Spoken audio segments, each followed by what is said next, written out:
Prodavač Gimelí. Mé srdce jinam směřuje. Ale co, tě on už to čuje. Poslat tě měl do hajzlu hned. A ne ti mazat kolem huby med. Měl ti říct, z té jsem šukal jinou. A potom se mi zaházel línou. Stačila by mu na tebe jedna ruka. A to bys teprve zažila muka. Už to na jedné zkusil. I když ho to stálo mnoho sil. Nakonec ho nezavřeli. A dál prodává vánoční milí. Nikdo neví, co je zač. A ty si s ním rozehrála mač.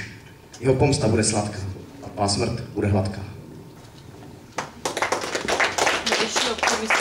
Čára. Život jen čára. Krása jen linka. Láska jen smutek. Smrt. Tečka.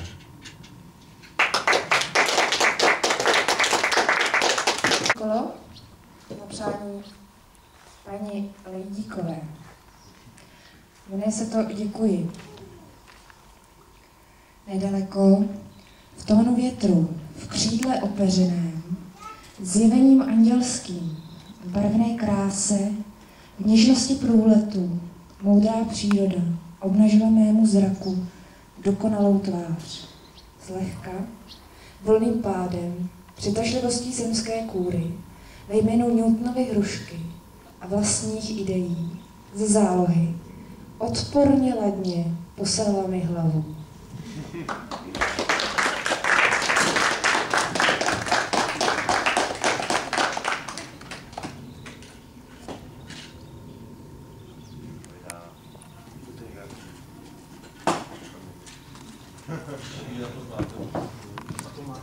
Tak teda ještě jednu moju. Pravdy. Je to tak nádherné a tak to bolí, když nebe krvácí a potom pláče kapky bez soli nad tím, že svět je jen krabice předpokladů.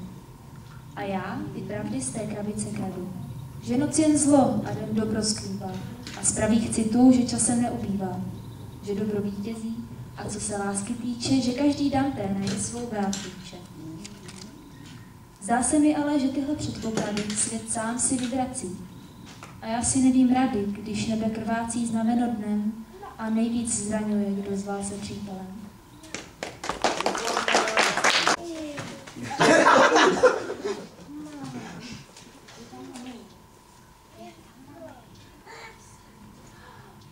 To musím přečíst nejdřív. Tak, báseň se jmenuje Nahlédnutí. Mezi dveřmi víčka uvízla. Pozoruji světlo, líně se plazící po starých parketách. Tam stojíš ty a čekáš na mne. Cudně nahá, laskáš stíny, touživě nedočkavá, miluješ se s každým v pokoji.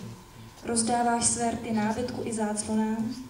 Vášnivým obětím pohltíš i vyčpělé tapety, kanapé s pružinou, čajovou konvičku s odérem po kávě, lampu s ohořenými třásněmi.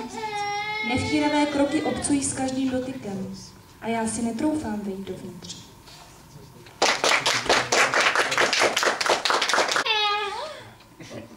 Je to dvě roviny. První je chorus, který opakuje větu.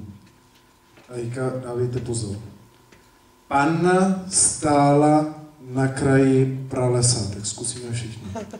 Panna stála na kraji pralesa. Řádně to vyslovujte, já to neslyším. Já nevím, čím to je, tady asi špatně slyším. Panna stála na kraji pralesa. Jo, a takhle budeme pokračovat. Panna stála na kraji pralesa. Panna stála na kraji pralesa. Panna stála na kraji pralesa. A zkusme se do toho tak jako houpat, vžít se. Panna stála na kraji pralesa. Panna stála na kraji pralesa. Panna stála na kraji pralesa. A až udělám takhle, tak stichneme, jo? Takže toto. Takže jste připraveni na recitování básně Svatební píseň loupežnická? Ano. Špatně slyším, cože? Ano, výborně. Takže 3, 4. Panna stála na kraji pralesa. panna stála na kraji pralesa, panna stála na kraji pralesa. Zbojníci hladově čekají, nikdo se úmysly netají. A pokračuje, panna stála, pořád mluvíme, pralesa. Panna stála na kraji pralesa, panna stála na kraji pralesa. Vítr tiše fouká, panna smutně kouká. Panna stála na kraji pralesa, panna stála na kraji pralesa, panna stála na kraji pralesa. Ze soumrakem mraky šednou, zbojníci si tiše lehnou. Panna stála na kraji pralesa, panna stála na kraji pralesa, panna stála na kraji pralesa. Na co všichni koukají, jak panna stála na kraji pralesa a teď odchází potají. Panna stála na kraji pralesa. A už je pryč.